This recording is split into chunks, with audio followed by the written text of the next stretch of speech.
El anarquismo, filosofía política de una sociedad, sin gobierno formada por comunidades autónomas, aparentemente, no tiene nada que ver con los problemas de la ciudad.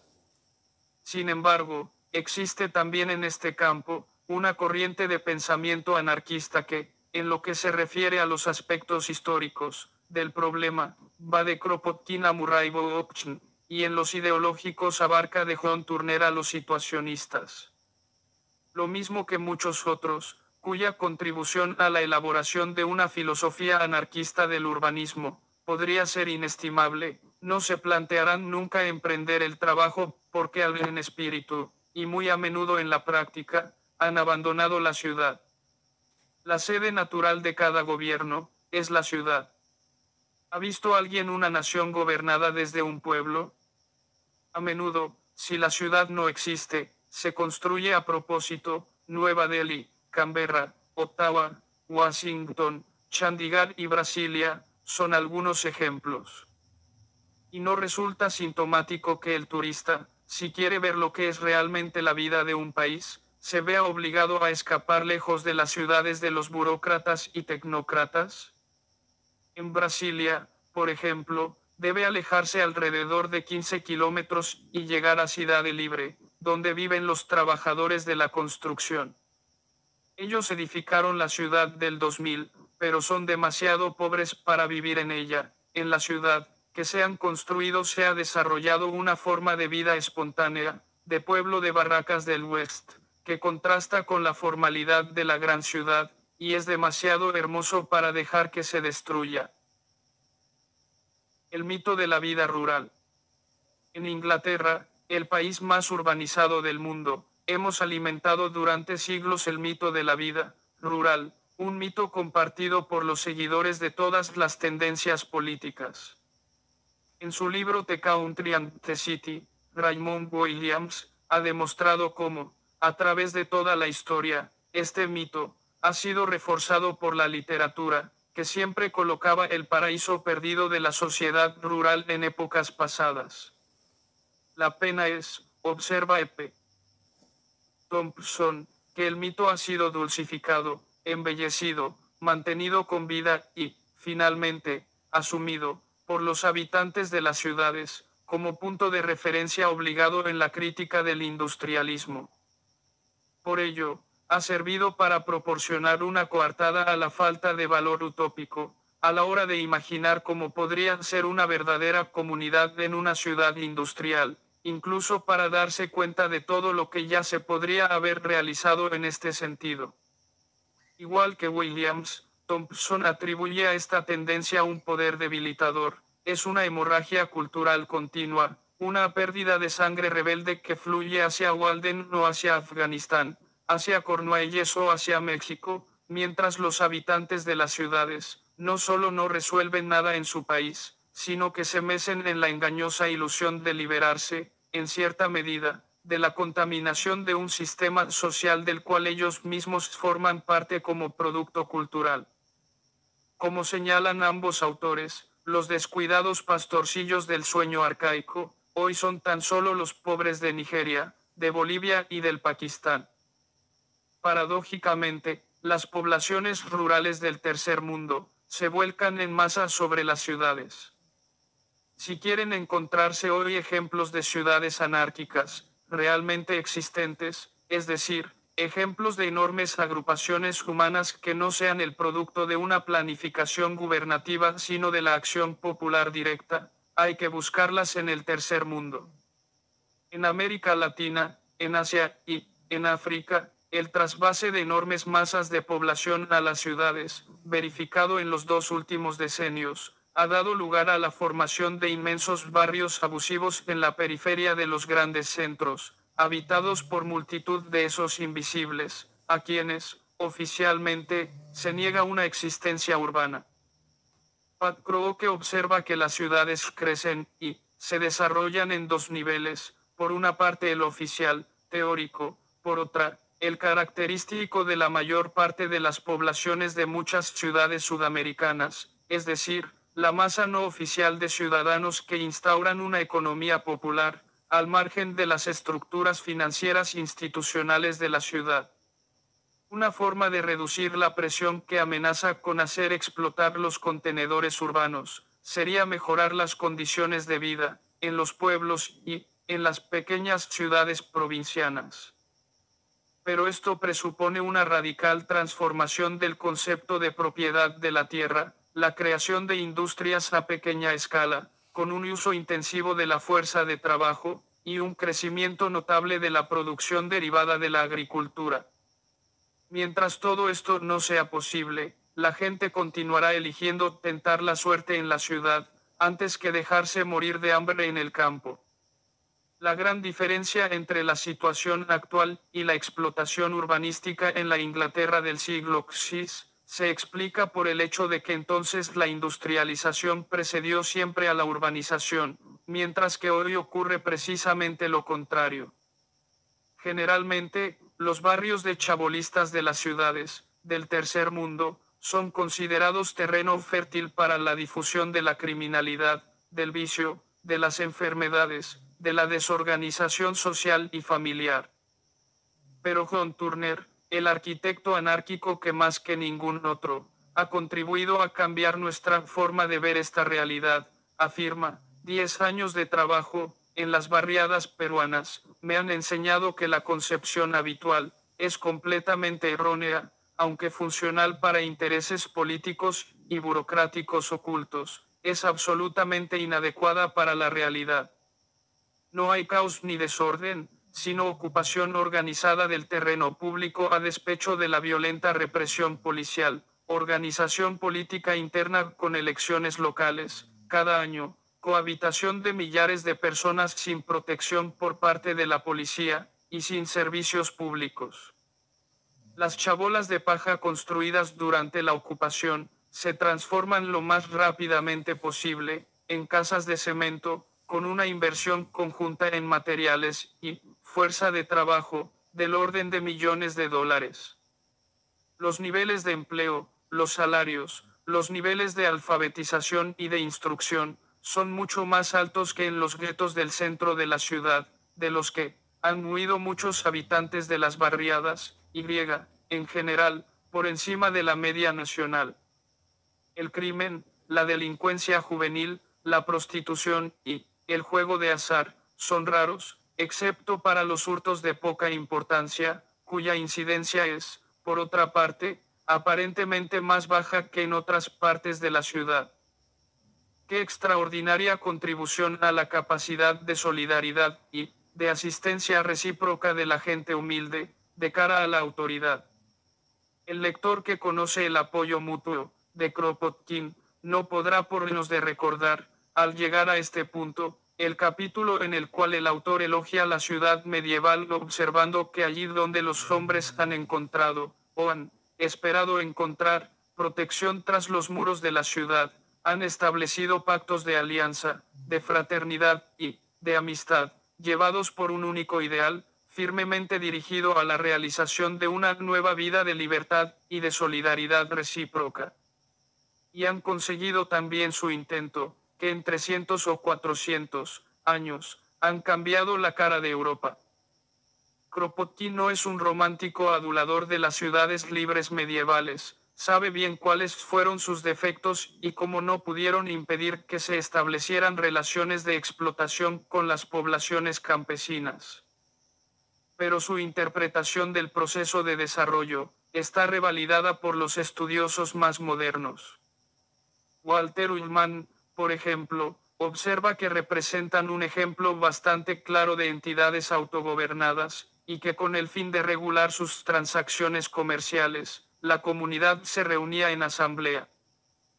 Y la asamblea no representaba simplemente, sino que ella misma era toda la comunidad.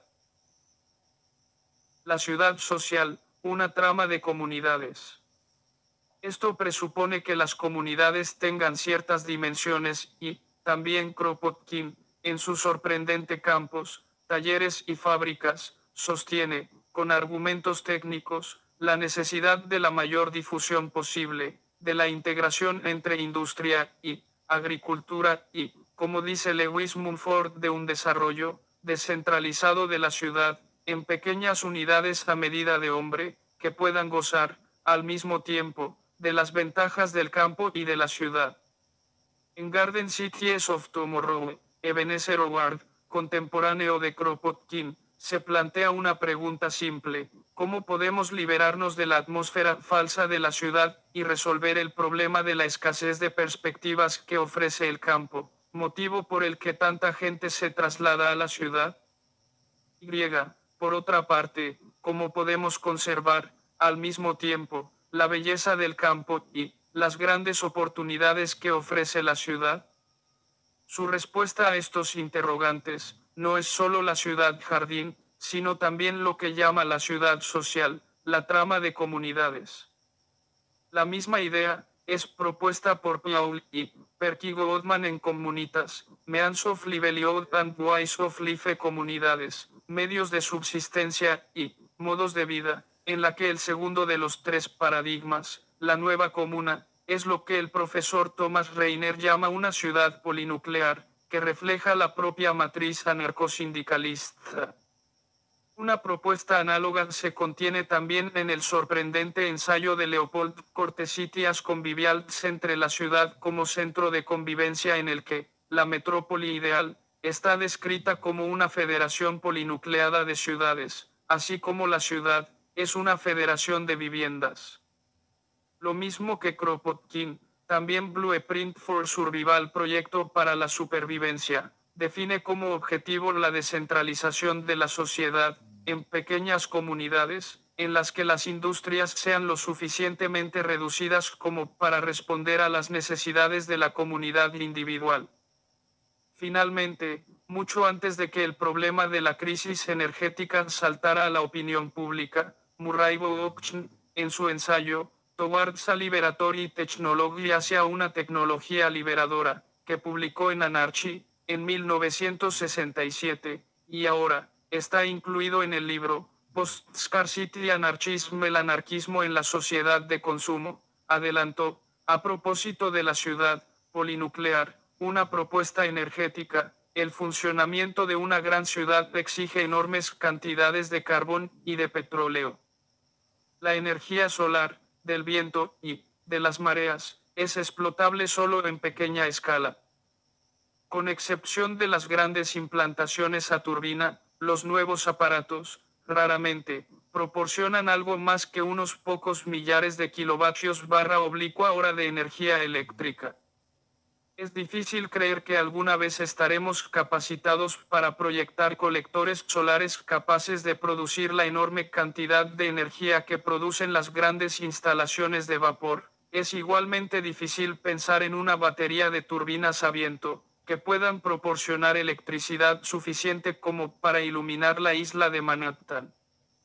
Si las casas y las fábricas están concentradas en zonas restringidas, los ingenios para la explotación de la energía limpia no pasarán nunca de ser simples juguetes. Si, por el contrario, las comunidades urbanas reducen sus dimensiones y se extienden por los territorios, no existe motivo para que el uso combinado de estos instrumentos no nos garantice todo el confort de la civilización industrial.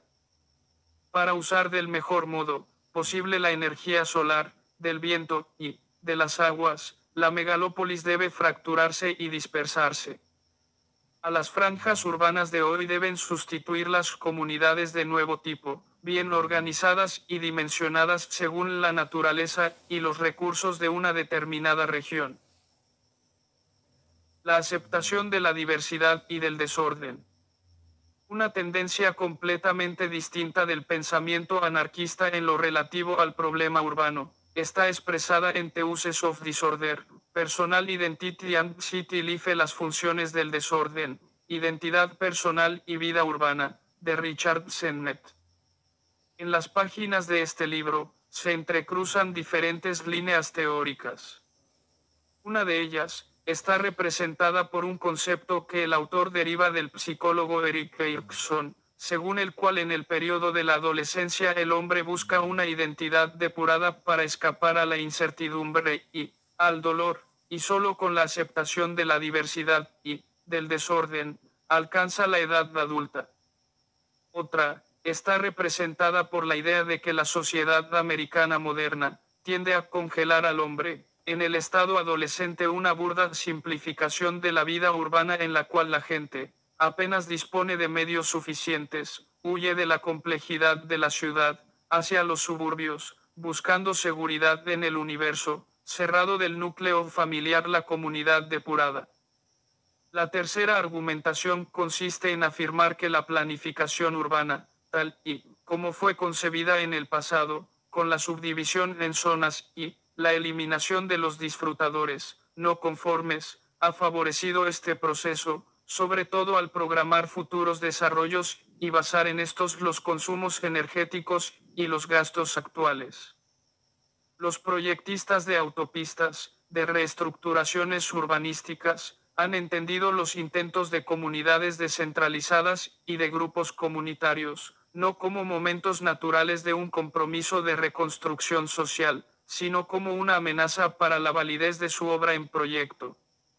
Según Sennett, esto significa, en realidad, que los proyectistas han querido considerar la planificación, la programación futura como más reales que cualquier cambio en el curso de la historia, que los imprevisibles momentos que caracterizan el tiempo real de la vida de los hombres.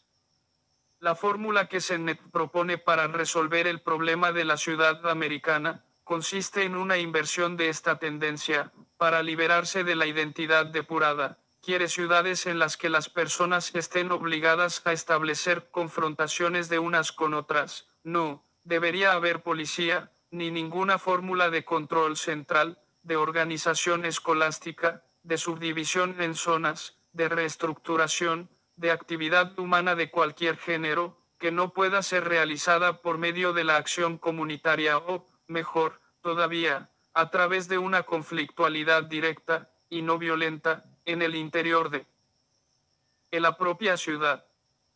¿No violenta?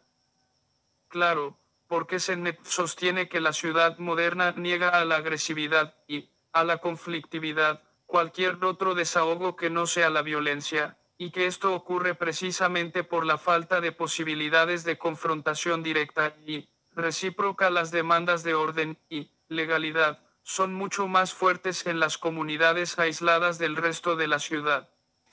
El ejemplo más claro del modo en que esta violencia se manifiesta está constituido por las funciones de la policía en las ciudades modernas. Los policías son burócratas a los que corresponde dirimir las controversias y acabar con las hostilidades, pero una sociedad que considera instrumento pasivo e impersonal de coerción la intervención de la ley para solucionar los conflictos, no puede más que favorecer la aparición de reacciones violentas contra la policía. La ciudad anárquica que Sennett auspicia, en cambio, es una ciudad que obligue a los hombres a decirse, unos a otros, lo que piensan, y realizar de esta forma, una condición de recíproca compatibilidad, y no representa un compromiso entre orden y violencia, sino, por el contrario, una forma de vida completamente distinta de la actual, en la cual la gente no estaría obligada a elegir una cosa u otra. ¿Cambiarán las ciudades? Deberán cambiar por fuerza porque están al borde del colapso, responde Murray Bookchin en un libro recientemente publicado en América, The Limits of the City, los límites de la ciudad. Según Bookchin, las ciudades del mundo moderno, enfermas de elefantiasis, se están arruinando, se están desintegrando desde todos los puntos de vista, administrativo, institucional y logístico. Cada vez pueden asegurar los servicios mínimamente necesarios para la habitabilidad, la seguridad, el transporte de mercancías y personas.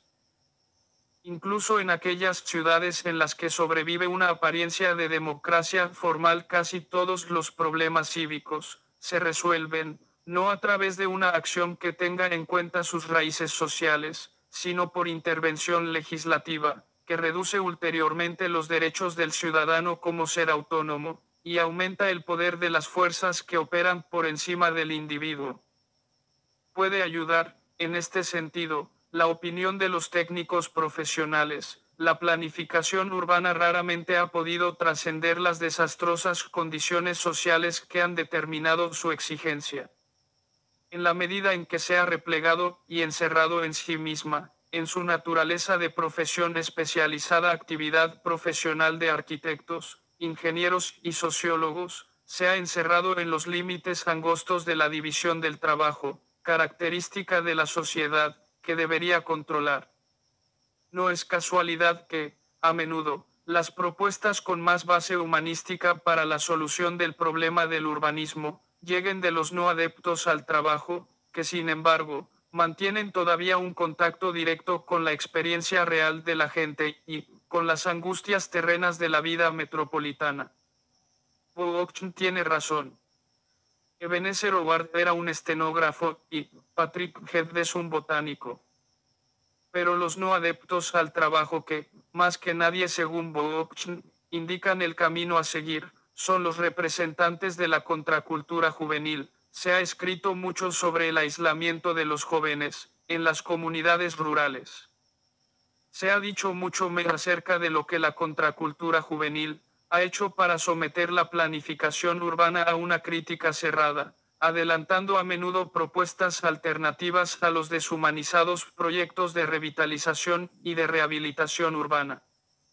Para los nuevos proyectistas de la contracultura, el punto de partida no era el objeto agradable y la eficiencia con que conseguir más rápidamente el intercambio, la comunicación y las actividades económicas.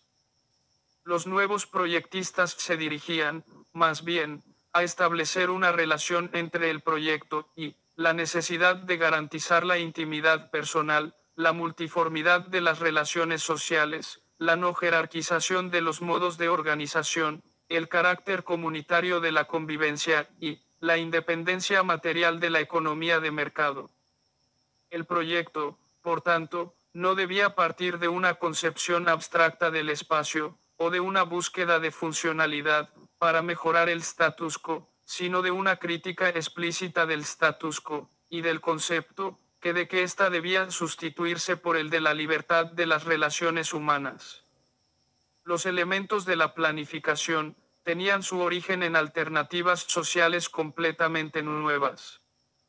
Se quería intentar sustituir el espacio jerárquico por un espacio liberado. Se estaba, en la práctica, redescuchando la polis, reinventando la comuna. Ahora Murray Bookchin sabe que el movimiento de la contracultura americana ha abandonado las líneas de los años 60, por eso, ataca a la burda retórica política que ha entrado a formar parte de sus componentes, la rabia de los puños cerrados que explotó a final de los años 60, fue tan incapaz de llegar a la opinión pública, cada vez más alarmada, como lo habían sido las flores de algunos años antes. Sin embargo, afirma Bookchin, algunas de las reivindicaciones y de los problemas planteados entonces son imperecederos. La demanda de comunidades nuevas, descentralizadas, basadas en criterios ecológicos, que integren en sí las características más adelantadas de la vida urbana y rural, no podrá adormecerse nunca, entre otras cosas, porque nuestra sociedad, hoy, carece de otras alternativas.